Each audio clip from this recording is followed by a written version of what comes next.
సింగరేణికి సంబంధించినటువంటి Naini coal block విషయంలో నిన్న జరిగినటువంటి విలేకరుల సమావేశంలో అనేక వివరాలు నేను చెప్పడం జరిగింది.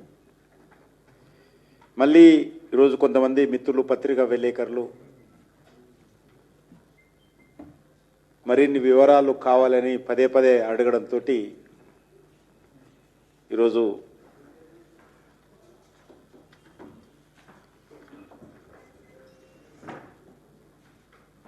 ఈ యొక్క సమావేశంలో మాట్లాడుతూ ఉన్నాను. చాలా స్పష్టంగా సింగరేణి విషయంలో తెలంగాణ ప్రజలకు మీడియా ద్వారా నేను తెలియజేయాలనుకుంటున్నాను.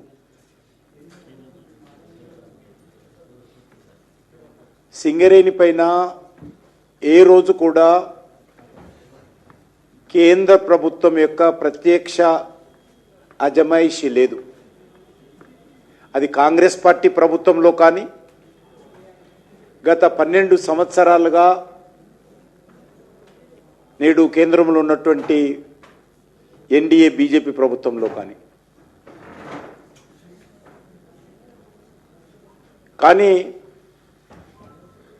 సింగరేణి తెలంగాణ రాష్ట్ర అభివృద్ధికి చాలా కీలక పాత్ర పోషించింది. సుమారు 8 జిల్లాలలో ఈరోజు సింగరేణి విస్తరించున్నది. దీనికి 136 సంవత్సరాల చరిత్ర ఉంది. గతంలో సింగరేణిలో బొగ్గు ఉత్పత్తి అనేక రికార్డులు సాధించింది. తెలంగాణ ఉద్యమ కాలంలో తెలంగాణ రాష్ట్ర ఏర్పాటుకు సింగరేణి కార్మికులు వీరోచితమైనటువంటి పోరాటం చేశారు. ఆ సందర్భంగా నేను కూడా తెలంగాణ పోర్యాత్ర సింగరేణి ప్రాంతంలో తిరుగుతున్నప్పుడు అద్భుతమైనటువంటి స్వాగతము మా పార్టీకి నాకు కూడా ఆ రోజు ఇవ్వడం జరిగింది. నా యాత్రలో ఇందులో మీకు అందరికీ తెలుసు, 51% తెలంగాణ ప్రభుత్వ వాటా, 49% కేంద్ర ప్రభుత్వ వాటా. కానీ ఆ రోజు కాంగ్రెస్ హయాంలోనే దీనికి సంబంధించినటువంటి ఒక విధానము, వర్కింగ్ సిస్టము ఎమర్జ్ అయి ఉన్నది. 7 మంది డైరెక్టర్సు తెలంగాణ ప్రభుత్వం తరఫున, 2 డైరెక్టర్సు కేంద్ర ప్రభుత్వం తరఫున, ఒక డైరెక్టరు వెస్టర్న్ కోల్ ఫీల్డ్ తరఫున, ఈ రకంగా 10 మంది డైరెక్టర్లతో సింగరేణి బోర్డు ఏర్పడింది. వాళ్ళు దీనికి సంబంధించినటువంటి నిర్ణయాలు బోర్డులో వాళ్ళు తీసుకుంటారు. అంతే తప్ప కేంద్ర ప్రభుత్వానికి కానీ ఆ రకంగా చూస్తే డైరెక్ట్ మినిస్ట్రీగా మా కోల్ కంపెనీ డైరెక్ట్ కేంద్ర ప్రభుత్వం 100% ఉన్నటువంటి కంపెనీలకు సంబంధించినటువంటి వివరాలు కూడా మా దృష్టికి రావు. రోజు అనేక కంపెనీలు అనేక టెండర్లు వస్తూ ఉంటాయి. ఆ టెండర్లు జరుగుతున్నప్పుడు కూడా ఏ రకమైనటువంటి నియమ నిబంధనలు పెట్టుకున్నారనేటువంటి విషయాలు మా దృష్టికి ఏం రావు. ప్రభుత్వానికి చెప్పారు, బోర్డు పరిధిలోని నిర్ణయాలు తీసుకుంటారు.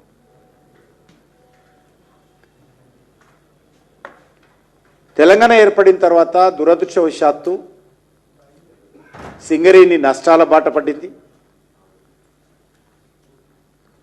ఖర్చులు పెరిగాయి, ఆదాయం తగ్గింది. ఆ రకంగా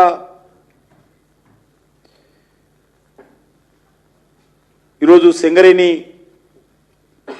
సంబంధించినటువంటి ఒక ఆర్థిక విధ్వంసము గత బీఆర్ఎస్ హయాంలో చేశారు. అదే పరిస్థితి గత 2 సంవత్సరాలుగా కాంగ్రెస్ పార్టీ హయాంలోనే జరుగుతూ ఉంది. సింగరేణి ఈరోజు నష్టాల బాటలో ఉంది. అందుకే నేను మంత్రి అయిన తర్వాత, అంటే నేను 1 సంవత్సరంన్నర అయింది మంత్రి,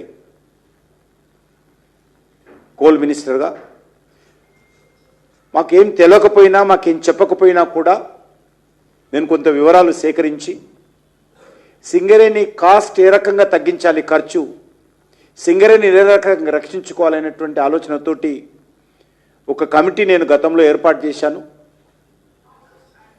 ఆ యొక్క కాస్ట్ కట్టింగ్ ఏ రకంగా చేయొచ్చో ఒక నివేదిక కూడా కేంద్ర ప్రభుత్వం తరఫున తయారు చేసి మేము సింగరేణి అధికారులతో చర్చించిన తర్వాత, సింగరేణి యొక్క ఆర్థిక వ్యవస్థ పరిశీలించిన తర్వాత నేను గతంలో సింగరేణి హెడ్ క్వార్టర్లో నిర్వహించినటువంటి బోర్డు మీటింగ్లో సింగరేణి డైరెక్టర్లకు స్వయంగా నేను వివరించడం జరిగింది. అప్పటికి నైని కోల్ బ్లాక్ సంబంధించినటువంటి చర్చ లేదు.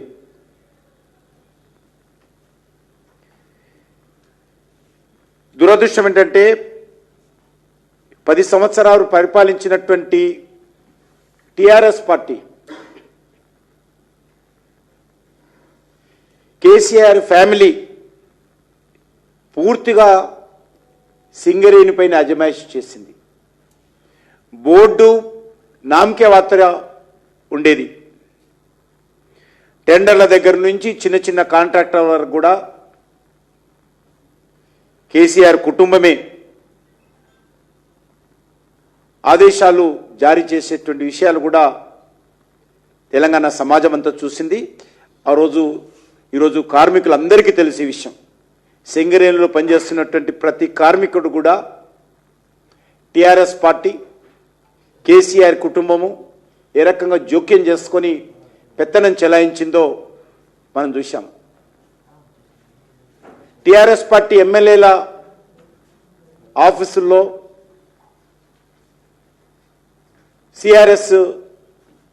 సిఎస్ఆర్కి సంబంధించినటువంటి నిధులు మరి ఏ రకంగా ఖర్చు పెట్టుకున్నారో, సోఫాలకు, స్విమ్మింగ్ పూల్లకు, మరి సింగరేణికి సంబంధించినటువంటి సిఎస్ఆర్ నిధులు ఏ రకంగా కేసీఆర్ కుటుంబం ప్రాతినిధ్యం వహిస్తున్నటువంటి శాసనసభ నియోజకవర్గాల పరిధిలో ఖర్చు పెట్టారో అదంతా సింగరేణి లెక్క ఉంటుంది. అది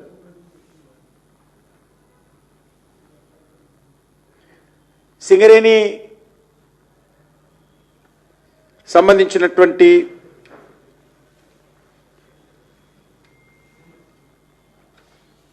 ఏదైతే టిఆర్ఎస్ హయాంలో అప్పులు బాగా పెరిగిపోయాయి. సుమారు 10 సంవత్సరాల కేసీఆర్ హయాంలో 32,000 కోట్లకు పైగా అప్పులు పెరిగాయి.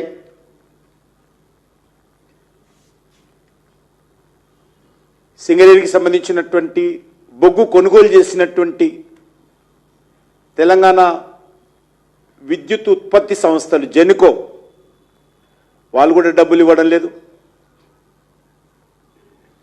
సింగరేణి ఉత్పత్తి చేసేటువంటి విద్యుత్తు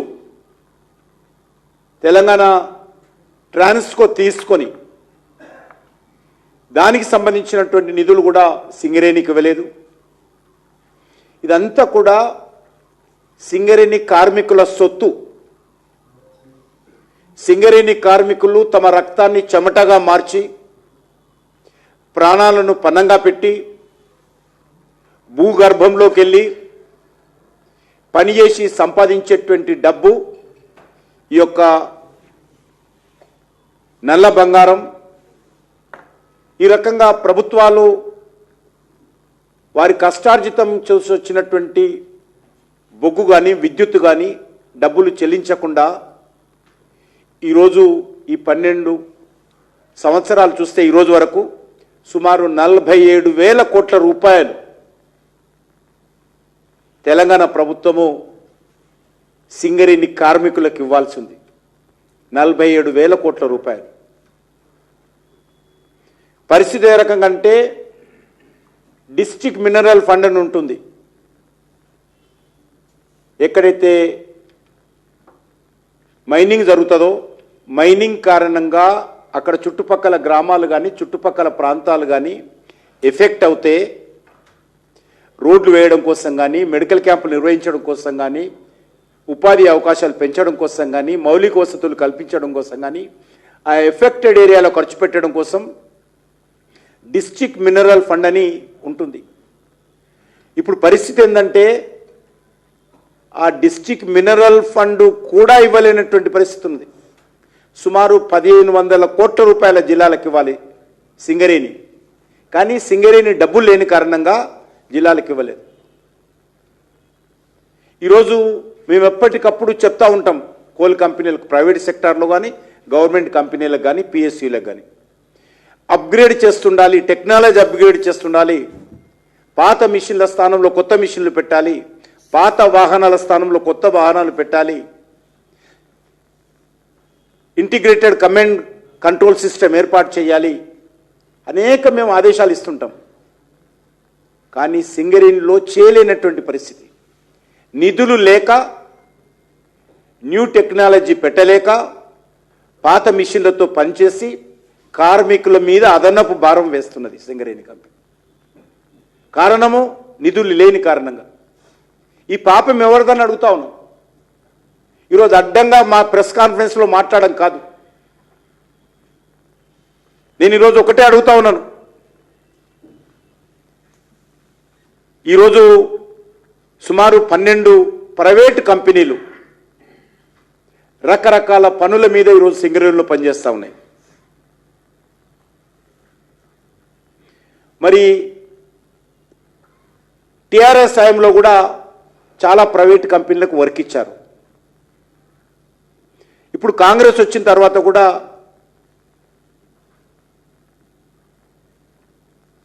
ఎవరినిచ్చారో లేదో తెలుసుకోవాల్సినటువంటి అవసరం ఉంది.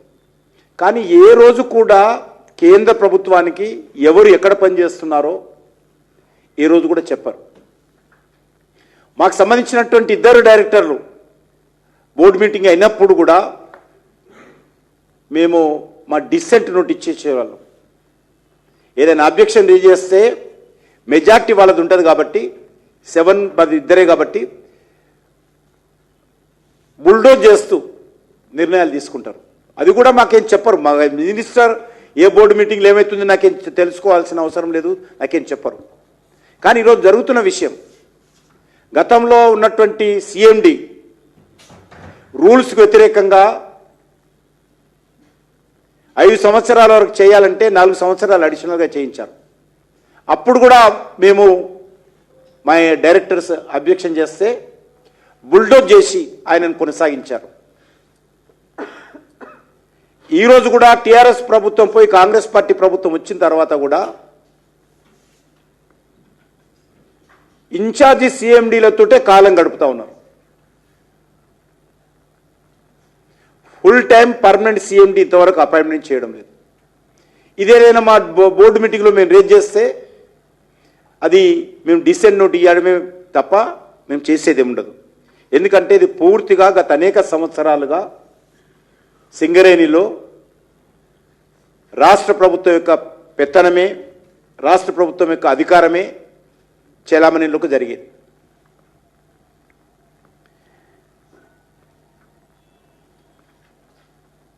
ఇప్పుడు ఏదైతే నైని కోల్ బ్లాక్ ఉందో అక్కడ 17 కంపెనీస్ విజిట్ చేశాయనేటువంటి విషయం తెలుస్తుంది. నేను మా ఒక ఆఫీసర్స్ కమిటీ కూడా ఈరోజు పంపించాను, మీకు పంపించాను డీటెయిల్స్. నేను 17 కంపెనీస్ సైట్ విజిట్ చేశాయి. ఇంకా దానికి జనవరి 29 వరకు టైం ఉంది, ఇంకా టైం అయిపోలేదు. ఒరిజినల్గా ఈ టెండర్ ప్రక్రియకు సంబంధించినటువంటి ప్రక్రియ చేయడం కోసం జనవరి 29 వరకు టైం ఉంది.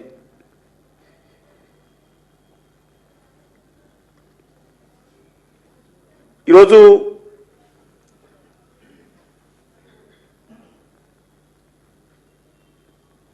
గతంలో కూడా ఈ నైని కోల్ బ్లాక్ సంబంధించినటువంటి టెండర్ ప్రక్రియ జరిగింది బీఆర్ఎస్ హయాంలో, కేసీఆర్ ముఖ్యమంత్రిగా ఉన్నప్పుడు ఒకసారి. కానీ ఆ రోజు ప్రక్రియ మధ్యలోనే ఈరోజు ఎట్లయితే ఆపారో ఆ రోజు కూడా ఆపడం జరిగింది. L1కి ఇవ్వడానికి ఆ రోజు కూడా కేసీఆర్ సిద్ధంగా లేకుండే మధ్యలోనే టెండర్లు రద్దు చేశారు. 2015లో కేంద్ర ప్రభుత్వము ఈ Naini coal block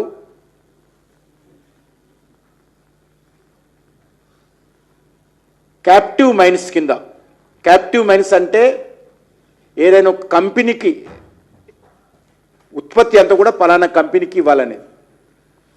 captive mines కింద కేంద్ర ప్రభుత్వం 2015లో ఇది సింగరేణికి అలాట్ చేస్తే, రాష్ట్ర ప్రభుత్వానికి అలాట్ చేస్తే, ఏపీ జెన్కోకు విద్యుత్ కోసం న్యాచురల్గా అది సింగరేణికి ఇచ్చి సింగరేణి ద్వారా మైనింగ్ చేయించాలి. కానీ ఆ రోజు సింగరేణికి ఇవ్వకుండా సింగరేణితో బలవంతంగా ఒక లెటర్ రాయించారు అప్పుడు ఉన్నటువంటి ప్రభుత్వం. మేము ఈ నైనీ కోల్ బ్లాక్ మేము మైనింగ్ చేయలేము అనేటువంటి ఉత్తరం రాయించి దాన్ని ప్రైవేట్ వ్యక్తులకు ఇవ్వడం కోసం టెండర్ ప్రక్రియ మొదలుపెట్టింది టీఆర్ఎస్ ప్రభుత్వం. మధ్యలోనే దాన్ని రద్దు చేయడం జరిగింది. టెండర్లను ఆఫర్ చేసిన తర్వాత దాన్ని రద్దు చేశారు టెండర్ ప్రక్రియ. ఈరోజు అయితే కాంగ్రెస్ పార్టీ రద్దు చేసిందో, గతంలో కూడా బీఆర్ఎస్ పార్టీ ప్రభుత్వం కూడా ఇదే విధంగా రద్దు చేసింది.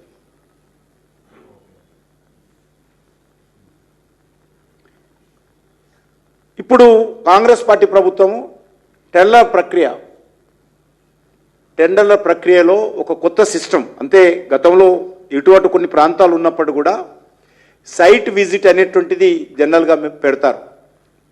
ఎందుకంటే ఎక్కడ కోల్ మైన్ ఉంది, అక్కడ ఫారెస్ట్ ఎంత ఉంది, రోడ్డు కనెక్టివిటీ ఉందా లేదా, చాలా కంపెనీలు ఏమీ చూడకుండా టెండర్ ప్రక్రియలో టెండర్ తీసుకున్న తర్వాత మాకు ఫీజిబిలిటీ కావడం లేదు, రోడ్డు లేదు, పవర్ లేదు, రైల్వే కనెక్టివిటీ లేదని అప్పుడప్పుడు మాట్లాడుతుంటారు. దానికోసమే అనేక కంపెనీలు సొంతంగా నిర్ణయాలు తీసుకొని సైట్ విజిట్ అనేటువంటి ప్రక్రియ మొదలుపెట్టారు. కానీ సైట్ విజిట్ చేసిన తర్వాత సెల్ఫ్ డిక్లరేషన్ ఇవ్వాలి. మేము వెళ్ళి సైట్ చూసాము, మాకు ఏ రకమైనటువంటి అభ్యంతరం లేదు, మేము టెండర్లో పాల్గొంటున్నామని సెల్ఫ్ డిక్లరేషన్ వాళ్ళు పెట్టుకోవాలి. కానీ ఇక్కడేం చేశారంటే సింగరేణికి సంబంధించినటువంటి ప్రాజెక్ట్ అథారిటీ సర్టిఫికెట్ ఇవ్వాలని పెట్టారు. అది ఎందుకో నాకు అర్థం కాల. కంపల్సరీ పెట్టడానికి కూడా వీల్లేదు. ఈరోజు 17 కంపెనీస్ విజిట్ చేశాయి నైనీ కోల్ బ్లాక్లో ఇప్పటి వరకు నాకు వస్తున్న రిపోర్ట్ ప్రకారం. ఒక్కరు కూడా సర్టిఫికెట్ ఇవ్వలేదు వీళ్ళు. ఇంకా 29 వరకు టెండర్ల ప్రక్రియ ఉంది. ఇంకా అప్పుడు ఇస్తారో లేదో తెలియదు, ఎందుకంటే మధ్యలోనే ఇప్పుడు ఆగిపోయినాయి కాబట్టి. ఈరోజు మనము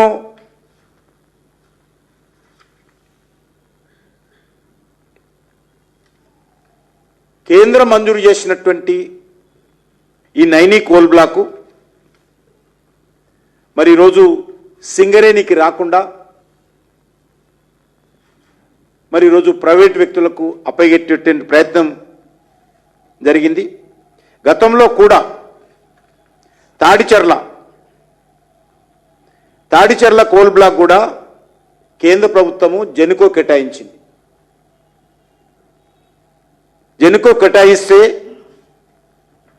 అది కూడా ప్రైవేట్ వ్యక్తులకు, అప్పుడు ఉమ్మడి ఆంధ్రప్రదేశ్లో రోషయ్య గారు తాడిచెర్ల బొగ్గు గనిని సింగరేణికి ఇచ్చాడు. సింగరేణికి ఇస్తే దాన్ని కూడా ఇదే విధంగా బలవంతంగా మేము తాడిచెర్ల కోల్ బ్లాక్ మేము మైనింగ్ చేయలేము అని సింగరేణితో ఉత్తరం రాయించి దాన్ని కూడా ప్రైవేటు వ్యక్తులకు 25 సంవత్సరాల కోసం ప్రైవేటు వ్యక్తుల కోసం మరి తాడిచెర్లను కూడా టీఆర్ఎస్ ప్రభుత్వం ప్రైవేటు వ్యక్తులకు కట్టబెట్టింది.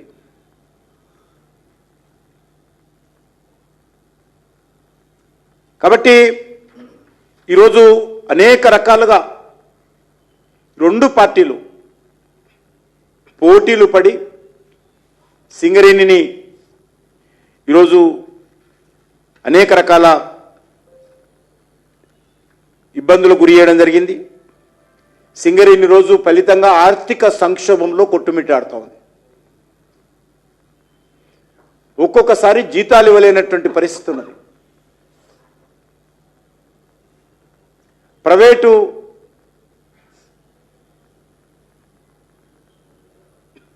పరంగా ఉన్నటువంటి కంపెనీలను పోల్చి చూసినట్లయితే సింగరేణి అద్భుతమైనటువంటి కంపెనీ.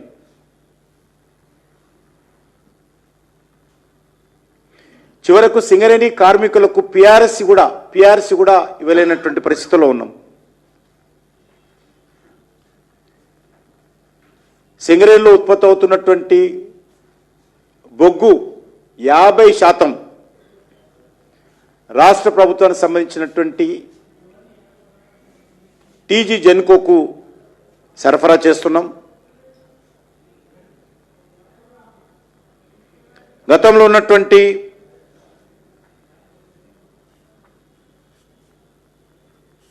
బీఆర్ఎస్ ప్రభుత్వం ఇంతకుముందు చెప్పినట్టు ఆ యొక్క బకాయిలు ఇవ్వలేదు. ఈరోజు కాంగ్రెస్ పార్టీ బకాయిలు వచ్చిన తర్వాత వాళ్ళు కూడా చెల్లించలేదు. ఈ రెండు పార్టీలు కలిసి సింగరేణిని ఈరోజు నిర్వీర్యం చేసేటువంటి ప్రయత్నం, రోడ్డున పడేసేటువంటి ప్రయత్నం చేస్తూ ఉన్నారు. ఈరోజు కార్మికులకు, ఎందుకంటే కార్మికులు ఈరోజు 40,000 మంది 45,000 మంది ఉండొచ్చు, కానీ మొత్తం 8 జిల్లాలకు సంబంధించినటువంటి అభివృద్ధికి సంబంధించి 8 జిల్లాల ప్రజలకు సంబంధించినటువంటి గుండె చప్పుడు ఈ యొక్క సింగరేణి కంపెనీ. అటువంటి కంపెనీని రోజు మరి మనుగడనే ప్రశ్నార్థకంగా చేసేటువంటి ప్రయత్నం చేస్తూ ఉన్నారు. సింగరేణి ఏ కుటుంబం ఆస్తి కాదు, ఏ పార్టీ ఆస్తి కాదు. ఇది సింగరేణి కార్మికుల యొక్క ఆస్తి.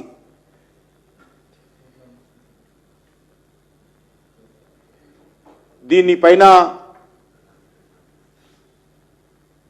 మరి పెత్తనం చేస్తూ కార్మికుల జీవితాలు రోడ్డున పడేసేటువంటి ప్రయత్నం చేస్తే మాత్రము ఇది చరిత్ర క్షమించదనే విషయాన్ని సందర్భంగా మనం చేస్తున్నాను.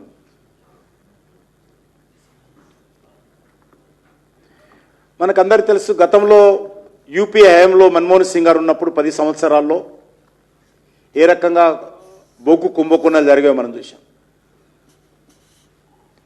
216 కోల్ బ్లాక్స్ను సుప్రీంకోర్టు రద్దు చేసి తెల్ల కాగితాల మీద కాంగ్రెస్ పార్టీ ఆదేశాలతో కోల్ బ్లాక్లను అలాట్ చేసేటువంటి విధానానికి స్వస్తి చెప్పాలని సుప్రీంకోర్టు ఆదేశించి వాటిని ఆక్షన్ పద్ధతిలో, వేలం పద్ధతిలో కోల్ బ్లాక్స్ అలాట్మెంట్ చేయాలి. కోల్ బ్లాక్స్ అనేది, మైనింగ్ అనేది ఇది నేషనల్ ప్రాపర్టీ, ఒక పార్టీదో వ్యక్తులదో కాదు. ఇది నేషనల్ ప్రాపర్టీ కాబట్టి దీన్ని ప్రాపర్గా ఉపయోగించుకోవాలని చెప్పి ఆ రోజు క్యాప్టివ్ మైన్స్, వేలం పాట అనేటువంటి పద్ధతిలో కోల్ బ్లాక్స్ అలాట్మెంటు జరుగుతున్న విషయం మనకు తెలుసు. 2015లో ప్రారంభమైనటువంటి సుప్రీంకోర్టు జడ్జిమెంట్ తర్వాత, సుప్రీంకోర్టు ఆదేశాలతో ప్రారంభమైనటువంటి ఈ కోల్ బ్లాక్స్ యాక్షన్ కేంద్ర ప్రభుత్వము స్వతంత్రంగా నిర్వహిస్తూ ఉంది. కానీ ఏ ఒక్క బ్లాకులో కూడా చిన్న పొరపాటు జరగలేదు. వందల కోల్ బ్లాక్స్ ఈరోజు యాక్షన్ చేస్తూ ఉన్నాం, అలాట్మెంట్ చేస్తూ ఉన్నాం, కోల్ ప్రొడక్షన్ పెంచుతూ ఉన్నాం. ఈరోజు కోల్ ప్రొడక్షన్ ఎంత ఉందంటే, గతంలో 7 రోజులకు 8 రోజులకు కావాల్సినటువంటి కోలు దేశంలో స్టాక్ ఉండేది. ఈరోజు 25 రోజులకు కావాల్సినటువంటి స్టాకు ఇటీవల పెరిగింది. 1 బిలియన్ టన్ రికార్డు స్థాయిలో 2025లో నరేంద్ర మోడీ గారి నాయకత్వంలో ఈరోజు దేశంలో కోల్ ప్రొడక్షన్ జరుగుతోంది.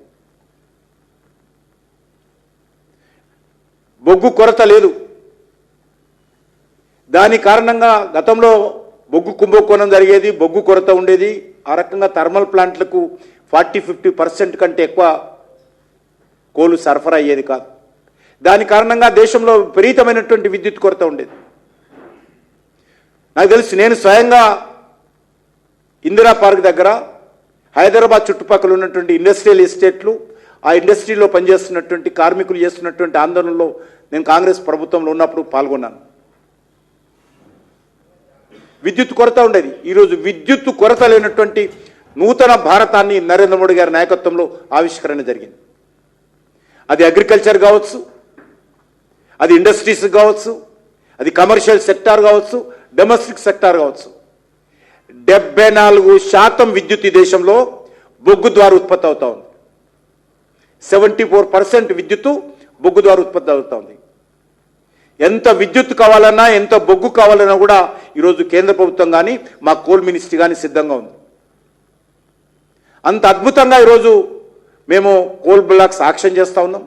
నేను మంత్రి అయినటువంటి సంవత్సరంన్నరలో కూడా 100% పారదర్శకతో ఈరోజు మేము యాక్షన్ చేస్తూ ఉన్నాం. ఎక్కడ చిన్న పొరపాటు లేదు.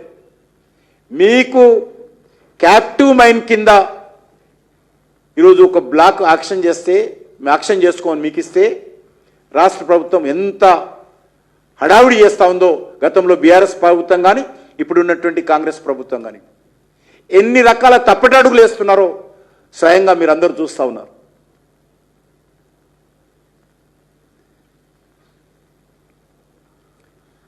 ఈరోజు బొగ్గు బకాయిలు సుమారు అటు ఇటు 20,000 కోట్లు ఉన్నది.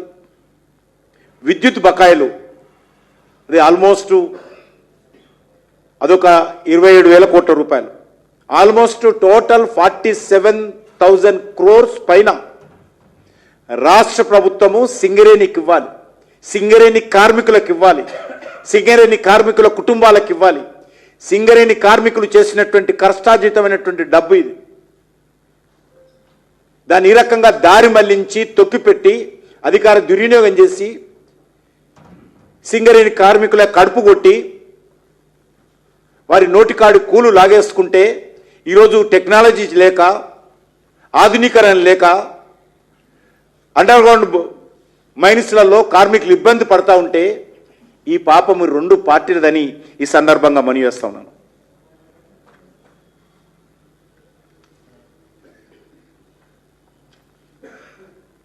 నేను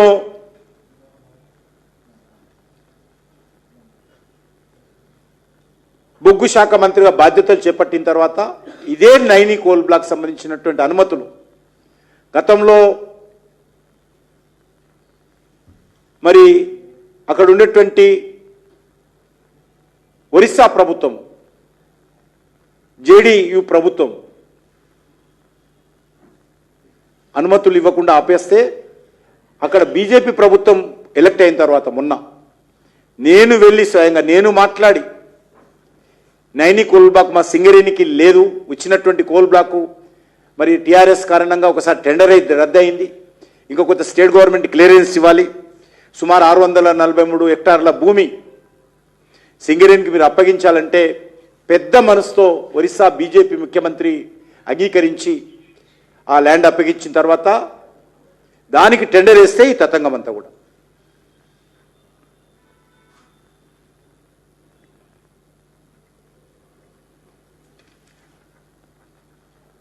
ఇదేదో కొత్తకొచ్చిన నిర్ణయం కాదు. రోజు కొంతమంది మాట్లాడుతున్నారు కేంద్ర ప్రభుత్వం ఏం చేస్తూ ఉంది, సిబిఐ ఎంక్వైరీ చేస్తుందా. రాష్ట్ర ప్రభుత్వం సంబంధించినటువంటి అంశాలలో సిబిఐ ఎంక్వైరీ చేయొద్దని ఎవరు నిర్ణయించారు? కేసీఆర్ కాదా? ఆయననే నిర్ణయించి అసెంబ్లీలో చట్టం చేసి రాష్ట్ర ప్రభుత్వం అనుమతి లేకుండా సిబిఐ తెలంగాణలో ఏ దర్యాప్తు చేయకూడదని చెప్పి వాళ్ళే తీర్మానం చేశారు. ఈరోజు వాళ్ళే మాట్లాడుతూ ఉన్నారు కేంద్ర ప్రభుత్వం దర్యాప్తు చేయాలి. ఎందుకంటే సింగరేణి పైన కేంద్ర ప్రభుత్వానికి షేర్ హోల్డింగ్ ఉన్నప్పుడు కూడా గత 30-40 సంవత్సరాలుగా కేంద్ర ప్రభుత్వానికి ఏ రకమైనటువంటి అజమాయిషీ లేదు. ఏదైనా సలహాలు ఇవ్వడమే తప్ప బోర్డు మీటింగ్లోకి వచ్చి డీసెంట్ నోట్ రాయడమే తప్ప ఏ రకమైనటువంటి అధికారాలు లేకుండే. వాళ్ళ అధికారం ఉన్నప్పుడు తెలియదా మరి 49% కేంద్ర ప్రభుత్వానికి ఉంది షేర్స్, వాళ్ళకు కూడా మాట విలాని వాళ్ళ అన్ని విషయాలు చెప్పాలని అప్పుడు ఉన్నటువంటి టీఆర్ఎస్ ప్రభుత్వానికి తెలియదా? మరి అనేక రకాలుగా 12 ప్రైవేట్ కంపెనీలకు మీరు టెండర్లు ఇచ్చారు కదా, అనేక చిన్న చిన్న చితక పనులను కూడా ఏ టెండర్లో అయినా కేంద్ర ప్రభుత్వాన్ని చెప్పారా మరి టీఆర్ఎస్ ప్రభుత్వం? కాబట్టి 2 పార్టీలు కూడా దొందే. ఈ 2 పార్టీలు కూడా ఒకటే బాటలో ఉండి సింగరేణిని దోచుకునేటువంటి ప్రయత్నం చేశారు.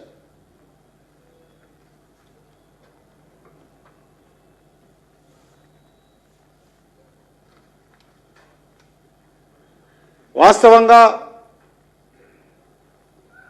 సింగరేణిని రక్షించుకోవాల్సినటువంటి బాధ్యత మనందరిపైన ఉన్నది. ఒక కేంద్ర మంత్రిగా కేంద్ర ప్రభుత్వం తరఫున అన్ని రకాల సహాయ సహకారాలు సింగరేణి కార్మికుల సంక్షేమం కోసం, సింగరేణి భవిష్యత్తు కోసం మేము కట్టుబడి ఉన్నాం. కాబట్టే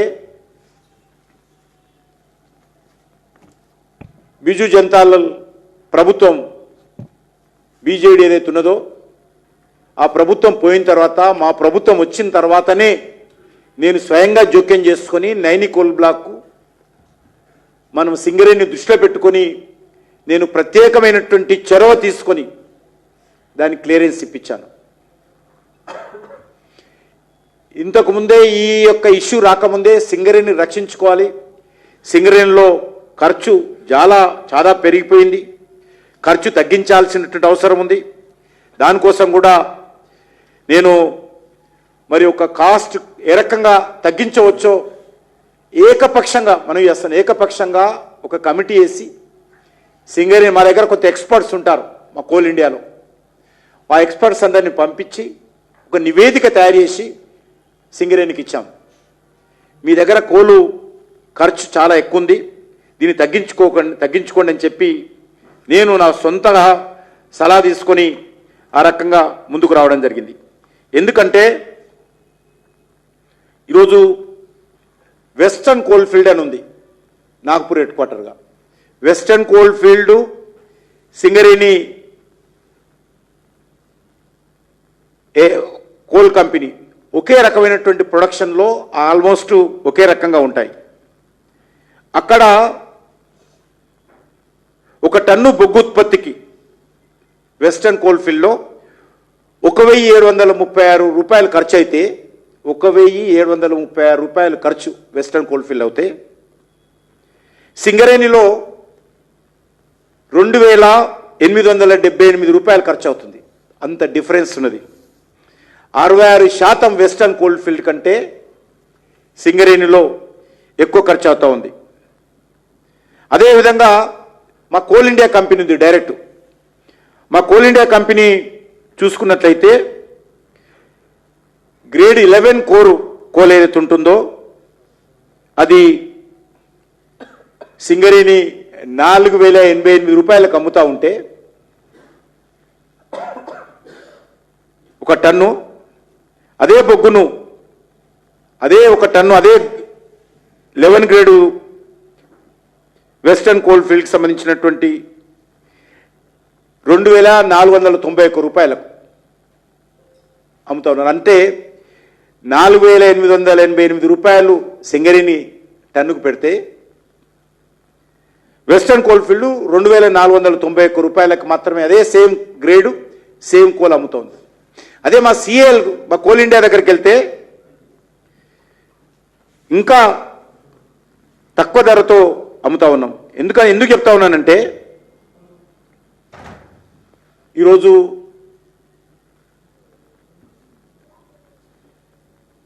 ఆంధ్రప్రదేశ్ ప్రభుత్వం కానీ, ఆంధ్రప్రదేశ్ ప్రభుత్వం కూడా కొంత సింగరేణిలో కోలుకుంటుంది. అదేవిధంగా కర్ణాటక ప్రభుత్వం కానీ, అదేవిధంగా ఎన్టీపీసీ రామగుండంలో ఉంటే ఎన్టీపీసీ కానీ, ఇవన్నీ కూడా ఇంక్లూడింగ్ ఏపీ జనుకు నేను చెప్పాను ఆంధ్రప్రదేశ్ ప్రభుత్వం వీళ్ళందరూ కూడా మాకు ఈ బొగ్గొద్దు సింగరేణిది, ఇక్కడ బొగ్గు కాస్ట్ ఎక్కువగా ఉంది, మీరు వేరే కంపెనీల నుంచి మాకు అలాట్ చేయండి అని చెప్పి మాకు ఉత్తరాలు రాస్తారు. ఎందుకంటే దీనికి ఫ్యూయల్ సప్లై అగ్రిమెంట్ అని ఉంటుంది, FSA. అనేక కంపెనీలు, కోల్ కంపెనీలు ఏ పవర్ కంపెనీలకు కోల్ సప్లై చేయాలో ఢిల్లీలో ఉన్నటువంటి పవర్ మినిస్ట్రీ, ఢిల్లీలో ఉన్నటువంటి కోల్ మినిస్ట్రీ, ఆయా రాష్ట్ర ప్రభుత్వాలకు సంబంధించినటువంటి ప్రతినిధులతో కలిసి FSA అగ్రిమెంట్లు చేస్తాం. మేము ఫ్యూయల్ సప్లై అగ్రిమెంట్ చేస్తాం. సింగరేణి సంబంధించి రామగుండంలో ఉన్నటువంటి NTPC ప్లాంట్కి మీరు ఇది కొంత ఇవ్వండి, ఆంధ్ర రాష్ట్రానికి సంబంధించినటువంటి AP జెన్కోకు కొంగులు సింగరేణి నుంచి అలాట్మెంట్ చేయండి, తెలంగాణ రాష్ట్రానికి సంబంధించినటువంటి తెలంగాణ జెన్కోకు ఇంత ఇవ్వండి, కర్ణాటక రాష్ట్రానికి కూడా కొంత ఇవ్వండి అనేటువంటిది. ఎందుకంటే సౌత్ ఇండియాలో ఉన్నటువంటి ఏకైక పెద్ద కోల్ బ్లాకు మనకు సింగరేణి కోల్ కంపెనీ. కానీ ఈరోజు పరిస్థితి ఏంటంటే విపరీతంగా ఎందుకు ధరలు పెరుగుతున్నాయని కూడా మీరు అడగవచ్చు. వాళ్లకు రావాల్సినటువంటి డబ్బులు రాక ధరలు పెంచుకొని NTPC నుంచో, ఆంధ్రప్రదేశ్ ప్రభుత్వం నుంచో, కర్ణాటక రాష్ట్రం నుంచో, లేకపోతే బయట కొంత కోలు కమర్షియల్ అమ్ముకోవడం ద్వారానో వచ్చేటువంటి డబ్బుతోటే ఈరోజు సింగరేణి నడుస్తూ ఉంది. సింగరేణి దగ్గర తీసుకుంటున్నటువంటి ఈ యొక్క 50% మించి తెలంగాణ ప్రభుత్వం ఒక్క పైసా ఇవ్వదు. 50% ఏదైతే తెలంగాణ ప్రభుత్వం ఉంటుందో ఒక్క పైసా ఇవ్వదు బొగ్గుకు. మిగిలిన 50% కొంత నేను ఇంతకుముందు చెప్పినట్టు NTPCకి, AP జెన్కోకు, కర్ణాటకకు, ఇతర కొన్ని ప్రైవేట్ కంపెనీలకు సింగరేణి సప్లై చేస్తుంది. దాని ద్వారా వచ్చేటువంటి డబ్బుతోటే సింగరేణి నడుస్తూ ఉంది. అంటే సింగరేణి ఉత్పత్తి చేస్తున్నటువంటి 50% కోలు తెలంగాణ ప్రభుత్వము ఒక పైసా ఇవ్వకుండా తీసుకుంటుంది. ఆ 50% తోటే సంస్థ మనుగడ సాగించాలంటే వాళ్ళు ధరలు పెంచుకుంటూ పోతా ఉన్నారు. ధరలు పెంచాల్సిన పరిస్థితి వస్తున్నది. ధరలు పెంచినా కూడా మేము అలాట్మెంట్ చేశాం కాబట్టి, FSA అగ్రిమెంట్ ఉంది కాబట్టి, ఫ్యూయల్ సప్లై అగ్రిమెంట్ ఉంది కాబట్టి తప్పనిసరి వాళ్ళు కొంటున్నారు. మళ్ళీ మా దగ్గరకు వచ్చి అగ్రిమెంట్ చేంజ్ చేసుకోవాలి. అదే పదే ఉత్తరాలు మా మీద. ఆంధ్రప్రదేశ్ ప్రభుత్వం ఒత్తిడి మా మీద, కర్ణాటక ప్రభుత్వం ఒత్తిడి మా మీద, NTPC కేంద్ర ప్రభుత్వం సంబంధించినటువంటి విద్యుత్ ఉత్పత్తి చేసేటువంటి ఆ సంస్థ ఒత్తిడి. అయినప్పటికీ కూడా నేను కేంద్రంలో పవర్ మినిస్టర్తో మాట్లాడి ఈరోజు ఈ యొక్క FSA రద్దు చేసినట్లయితే మా సింగరేణి బొగ్గు చాలా ఇబ్బందులో ఉంటుంది, కార్మికులు ఇబ్బంది పడతారనేటువంటిది గత సంవత్సరన్నరగా నేను కూడా దీనికి సహాయం చేస్తా ఉన్నాను. నేను ఒకటే కోరుతా ఉన్నాను, ఈ రకమైనటువంటి పరిస్థితి ఎందుకు వచ్చింది, ఎందుకు ఈరోజు నాణ్యత తగ్గుతూ ఉంది, ఎందుకు ఈరోజు బొగ్గు ధర పెరుగుతూ ఉంది, ఇది కూడా ఈరోజు తెలంగాణ ప్రభుత్వము రాజకీయాలకు అతీతంగా సింగరేణి ఇంట్రెస్ట్లో సింగరేణి కార్మికుల భవిష్యత్తు దృష్ట్యా ఆలోచన చేయాల్సినటువంటి అవసరం ఉంది. ఈ పర్ఫార్మెన్స్ పెంచుకోవాల్సినటువంటి అవసరం ఉంది. నేను ఈ సందర్భంగా మరి బకాయిలు ఏవైతున్నాయో బకాయిలను కూడా వెంటనే సింగరేణికి ఎప్పుడు చెల్లిస్తారు చెప్పండి మీరు. కనీసం ఈ సంవత్సరం ఎంత ఇస్తారు, వచ్చే సంవత్సరం ఎంత ఇస్తారు, ఒక 3 సంవత్సరాల్లో బకాయిలను తెలుస్తారా? మరి ఆ రోజు బీఆర్ఎస్ ప్రభుత్వం చెప్పలేదు, ఈరోజు కాంగ్రెస్ పార్టీ ప్రభుత్వం చెప్పలేదు. బీఆర్ఎస్ ప్రభుత్వం అనగానే పెరిగిపోతుంది అప్పు బకాయిలు, కాంగ్రెస్ ప్రభుత్వం వచ్చిన తర్వాత కూడా బకాయిలు పెరిగిపోతున్నాయి. ఇది సింగరేణి భవిష్యత్తు నాటకాలు ఆడుకోవడం కాదా ఈ 2 పార్టీలని అడుగుతా ఉన్నాను. కాబట్టి నేను ఈరోజు ఈ విషయాలు మరొకసారి మీతో షేర్ చేయాలా, తెలంగాణ ప్రజలకు సింగరేణి కార్మికులకు తెలియజేయాలనే ఉద్దేశంతో నేను ఈరోజు మీ విషయాలను ముందు పెడుతున్నాను. నేను దీనికి సంబంధించినటువంటి కమిటీ కూడా కేంద్ర ప్రభుత్వ అధికారులతో కమిటీ వేశాను. ఆ కమిటీ కూడా ఈరోజు మరి ఇక్కడ సింగరేణి అధికారులతో సమావేశాలు జరుపుతూ ఉన్నారు. దీన్ని సింగరేణి ఏ రకంగా మరి మన అందరం కలిసి రక్షించవచ్చు అనేటువంటి విషయాన్ని గతంలో కూడా కాస్ట్ కటింగ్ కమిటీ ఏదైతే చేశానో దాని విషయంలో అదే దృష్టితోటి నేను ఒక పాజిటివ్ దృక్పథంతో వేసి నేను ఎప్పుడు కూడా ప్రెస్కు చెప్పలేదు. నాకు తెలిసినప్పుడు కూడా మన సింగరేణి సంస్థ మనం ఇక్కడ జరుగుతున్నటువంటి విషయాలు ఖర్చు ఇవన్నీ కూడా చెప్పకుండా నేను కాస్ట్ కటింగ్ ఎట్లా చేయొచ్చో మరి నేను ఇంటర్నల్ కమిటీ వేసి ఆ నివేదిక నేను స్వయంగా ఇక్కడ సింగరేణి భవన్కి వెళ్ళి బోర్డు డైరెక్టర్స్ అందరినీ పిలిచి సిఎండిని పిలిచి ఇక్కడ కోల్ సెక్రటరీని మన ఎనర్జీ సెక్రటరీని పిలిచి నేను స్వయంగా ప్రజెంటేషన్ చేశాను సింగరేణి భవన్లో. మీ దగ్గర ఖర్చు ఏ రకంగా ఉంది, కోల్ ఇండియా ఖర్చు ఏ రకంగా ఉంది, వెస్టర్న్ కోల్ ఫీల్డ్ ఖర్చు ఏ రకంగా ఉంది, మీరు ఏ రకంగా తగ్గించుకోవాలి, మీదెంత ఉంది వాళ్ళెంత ఉంది, ఒక టన్ మీద మీరు ఎంత ఖర్చు పెడతా ఉన్నారు, ఒక టన్ మీద వాళ్ళు ఎంత ఖర్చు పెడతా ఉన్నారు, మార్కెట్లో వాళ్ళ బొగ్గు ఎంత అవైలబిలిటీ ఉంది, మీ బొగ్గు ఎంత ఖర్చు పెరుగుతుంది, ఇవన్నీ కూడా చాలా వివరంగా నేను బోర్డ్ ఆఫ్ డైరెక్టర్స్ మీటింగ్లో సింగరేణి సిఎండి మన తెలంగాణ ప్రభుత్వానికి సంబంధించినటువంటి సెక్రటరీ ఎనర్జీ సమక్షంలో అన్ని వివరాలు లిఖితపూర్వకమైనటువంటి నివేదిక నేను ఇచ్చాను. అందుకే ఇప్పుడు కూడా నేను కోరుతా ఉన్నాను, మా ఇంట్రెస్ట్ అంతా కూడా సింగరేణి భవిష్యత్తును రక్షించుకోవాలనే ఇంట్రెస్ట్ తోటే నేను ఈ విషయాలను మాట్లాడుతున్నాను తప్ప ఎవరి మీద బురద చల్లాలనో మిగతా వాళ్ళ లేక బట్టగాల్చి ముఖం మీద వేయాలనో నా ఉద్దేశం కాదు. ధన్యవాదాలు. ఎక్కడ జరిగింది, ఏం జరిగింది, ఏం జరిగింది చెప్పండి, మీరు ఎక్కడ జరిగింది అంటున్నా. నేను అంటలేను నేను చెప్పాను కదా, ఇంత చెప్పిందాక మీరు మళ్ళీ అడుగుతుంది. ఆ పొరపాటు ఏదైతున్నదో తప్పుడు నియమం పెట్టారని నేనే చెప్తున్నాను కదా మీకంటే ముందు. ఎక్కడ కూడా లేదు, ఆ నియమం పెట్టింది తప్పు. అది కూడా సెల్ఫ్ డిక్లరేషన్ సరిపోతుంది. సైట్ విజిట్ పెట్టినప్పుడు కూడా సెల్ఫ్ డిక్లరేషన్ ఇస్ ఎనఫ్. దానికి ఎవరు కంపెనీ సర్టిఫికెట్ అవసరం లేదు. ఒకరు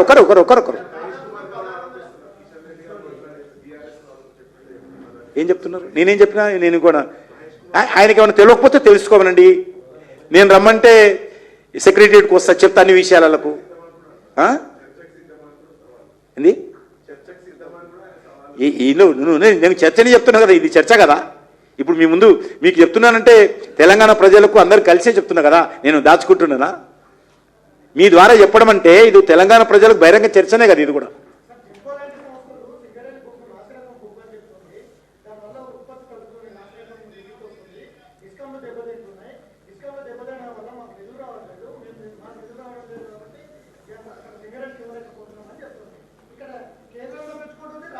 ఏం తప్పించుకోవడం ఏంటి, నాకు అర్థం కాదు. ఏం తప్పించుకోవడం, ఎవరు నడుపుతున్నారు కంపెనీ అంటున్నా, ఎవరు నడుపుతున్నారు కంపెనీ? గమ్మత్ మాట్లాడతావు నువ్వు కూడా. ఇంత చెప్పిన తర్వాత మళ్ళీ ప్రశ్నిస్తే తప్పించుకోవడం ఎందుకు? కేంద్రం ఎక్కడ ఉన్నది, ఆ కేంద్రం జోక్యం ఎప్పుడైనా? నీకు నువ్వు రాజకీయాల్లో నువ్వు ప్రెస్ రిపోర్టర్ రాకముందు, నేను రాజకీయాలు రాకముందు నుంచి కూడా ఇది రాష్ట్ర ప్రభుత్వ పెత్తనమే ఉందన్నది మీద. కేంద్ర ప్రభుత్వం ఏమి లేదు కదా అందులో. ఏ రకమైన పెత్తనం? తప్పించుకోవడం ఏంటి?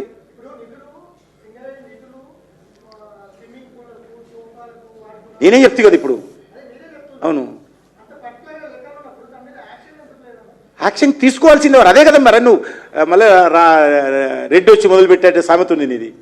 ఇంత చెప్పినాక మళ్ళీ అడిగితే మాకు ఏ రకమైన అధికారం లేదని నేను అంటుంటే ఆయన చేసుకోమనండి. ఇప్పుడు ముఖ్యమంత్రి రాయమని చెప్పి లాస్ట్ 12 సంవత్సరాలుగా సింగరేణిలో జరుగుతున్నటువంటి పొరపాట్ల మీద సిబిఐ దర్యాప్తుకు రాసుకోమని చెప్పి ముఖ్యమంత్రిని అడగాలి. ఆయన నన్ను అడిగితే ఎట్లా? నాకు అధికారం లేదు కదా, మీరే తీర్మానం చేశారు కదా సిబిఐ ఉండకూడదని. సిబిఐ దర్యాప్తు చేయకూడదు తెలంగాణలో అని చెప్పి ఉత్తరం చేసి తీర్మానం చేసింది ఎవరు? టీఆర్ఎస్ ప్రభుత్వమే కదా, మీ ప్రభుత్వమే కదా చేసింది. మళ్ళీ ఇప్పుడు నన్ను అడిగితే ఎట్లా?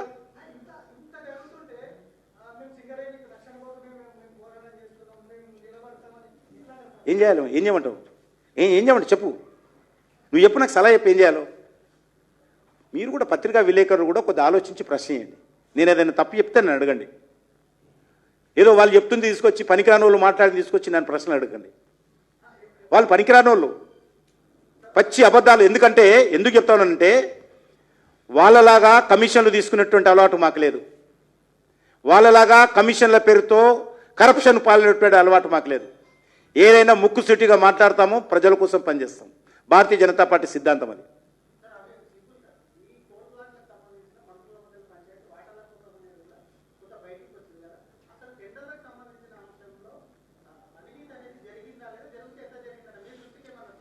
నేను చాలా స్పష్టంగా చెప్పాను.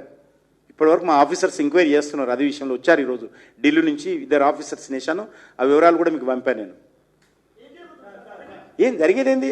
రద్దు అయిపోయినాయి. ఇప్పుడు రద్దు చేశారు కదా టెండర్లు.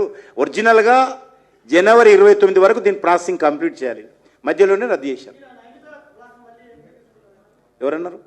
ఏం తీసుకోం, సింగరేణికే ఉంటుంది. సింగరేణికే ఉంటుంది.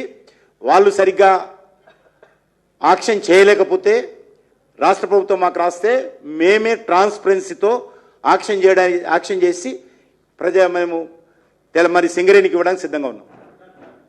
వాళ్ళు యాక్షన్ చేయలేకపోతే, రాష్ట్ర ప్రభుత్వము ఈ రకమైనటువంటి కోల్ బ్లాక్ సరిగ్గా యాక్షన్ చేయలేకపోతే ఎందుకంటే మేము రెగ్యులర్గా చేస్తుంటాం. మేము ఇక్కడ కూడా నేను మీటింగ్ పెట్టి మీ అందరిని పిలిచాను. కోల్ బ్లాక్స్ ఆక్షన్కి సంబంధించినటువంటి ఒక ట్రాంచ్ ఇక్కడ కూడా నేను రిలీజ్ చేశాను. ఆ రకంగా చేయడానికి కూడా సిద్ధంగా ఉన్నాను. ఇంకేం చేయమంటారు దీనికంటే చెప్పండి.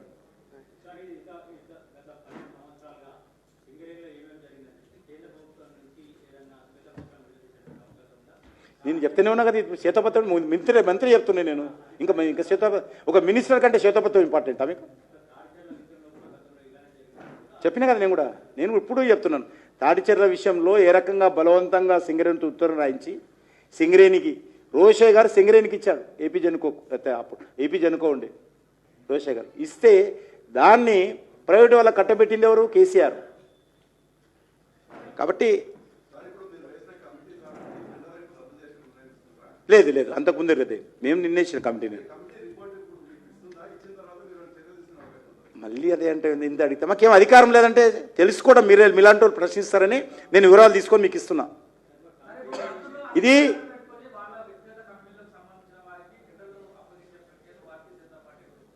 అయితే ఇస్తున్నాం, చెప్తున్నా కదా. కోమరెడ్డి వెంకరెడ్డి కావచ్చు, లేకపోతే మరొకరు మంత్రి ఎవరైనా సరే, ఇది సింగరేణికి సంబంధించినటువంటి భవిష్యత్తుతో చెలగా ఉంటాం ఆడొద్దు అనేది నా కోరిక. ఎవరైనా సరే ఏది మీరు అడిగినావు కదా, ఇప్పుడు విషయాలన్నీ తెలుసుకోవాలి కదా, కనీసము తెలుసుకోవాలి, తప్పలేదు కదా. మాకు వివరాలు తీసుకుంటున్నాము, ఇంత జరుగుతున్నది కాబట్టి సింగరేణి ఇంట్రెస్ట్లో, మళ్ళీ చెప్తున్నాను నేను, సింగరేణి ఇంట్రెస్ట్లో సింగరేణి భవిష్యత్తు కాపాడడం కోసం నేను నా స్వతహా కొన్ని చర్యలు తీసుకున్నాను. గతంలో కూడా తీసుకున్నాను. ఇప్పటికీ నైని కోల్ బ్లాక్ ల్యాండ్ ఇప్పించాను, ఒరిస్సాలో క్లియరెన్స్ చేయించాను. అదేవిధంగా సింగరేణిలో కాస్ట్ కట్టింగ్ కోసము సలహా ఇచ్చాను, కమిటీ వేసి నివేదిక ఇచ్చాను. ఇప్పుడు కూడా మళ్ళీ నివేదిక ఇంత జరుగుతుంటే కొంత నివేదిక తీసుకోవాలనే ఉద్దేశం తీసుకుంటున్నాం. In the interest of the Singareni.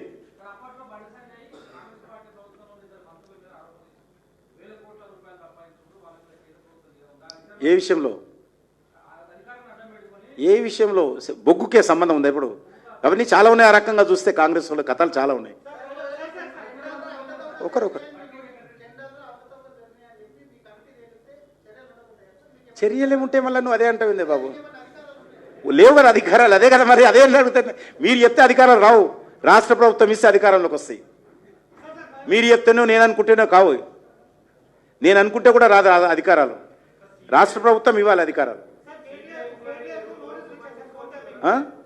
మళ్ళీ భారత ఇప్పుడు ఓని సింగరేణి అయిపోయింది.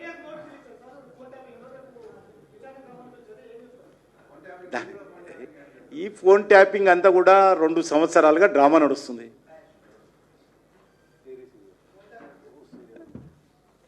రెండు సంవత్సరాలుగా మీరు హైకోర్టులో అఫిడవిట్ ఇచ్చారు, జడ్జీలకు సంబంధించినటువంటి ఫోన్లు కూడా ట్యాపింగ్ జరిగిందని. ఎవరిచ్చారు? రాష్ట్ర ప్రభుత్వము అఫీషియల్గా హైకోర్టులో అఫిడవిట్ ఇచ్చింది. ఇంకా దానిపైన ఇంకా ఎంక్వైరీ లేనిది, దర్యాప్తు లేనిది, గుడ్డేంది, గూసేంది, చిత్తశుద్ధి ఉంటే అలా చేయాలా?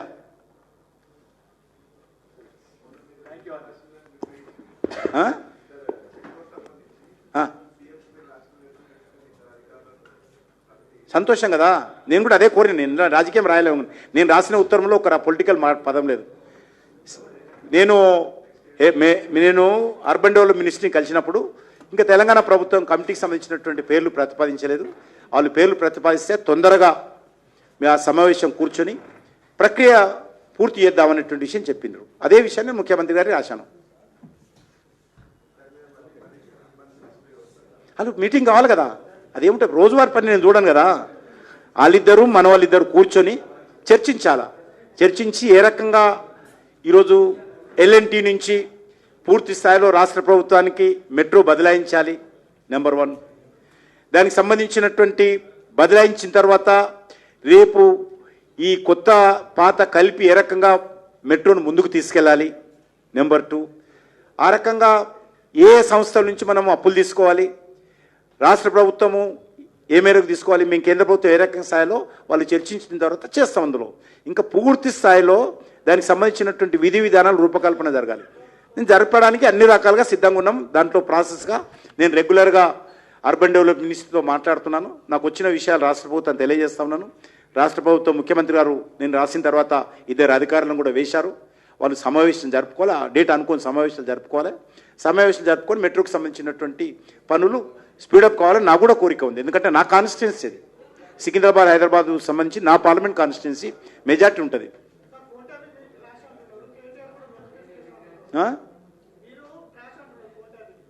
ట్యాష్ అంటే ఎంక్వైరీ మీరు వెళ్ళిన నువ్వు ఏదైనా మాట్లాడేస్తా టూ మచ్ ఇది. నేను మీరు ఎంక్వైరీ చాలా స్పష్టంగా చెప్పిన, రాష్ట్ర ప్రభుత్వమే రాష్ట్ర హైకోర్టులో జడ్జీల ఫోన్లు కూడా ట్యాప్ చేసి, మిగతా ఫోన్లు పెట్టి నా ఫోన్ నీ ఫోన్ పక్కన పెట్టు, జడ్జీల ఫోన్లే ట్యాప్ చేశారని చెప్పి వాళ్ళు రిపోర్ట్ ఇచ్చిన తర్వాత ఇంకేం కావాలి, ఎంక్వైరీ కావాలంటున్నా నేను అనేది. మీరు action should start action immediately. Enquiries పక్కన పెట్టండి.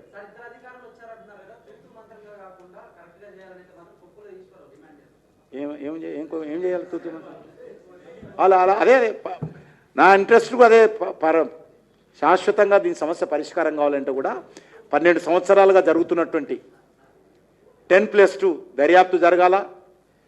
భవిష్యత్తులో దీనికి సంబంధించినటువంటి వాళ్ళ హయాంలో ఎన్ని వేల కోట్లు టీఆర్ఎస్ హయాంలో ఇవ్వలేదో వాళ్ళు కూడా సింగరేణి కొత్తగూడెం వచ్చి ముక్కు నేలకు రాయాలా. వీళ్ళు కూడా 2 సంవత్సరాలుగా ఎంత బాకీలు పెరిగాయో వీళ్ళు కూడా రాయాలి. సింగరేణిని ఆదుకోవాలి అందరం కలిసి. ధన్యవాదాలు. దావోస్ పర్యటనకు ఇక్కడ నుంచి మొత్తం ఇన్వెస్టర్స్ తీసుకొని అక్కడ మీటింగ్లు పెడుతున్నారు.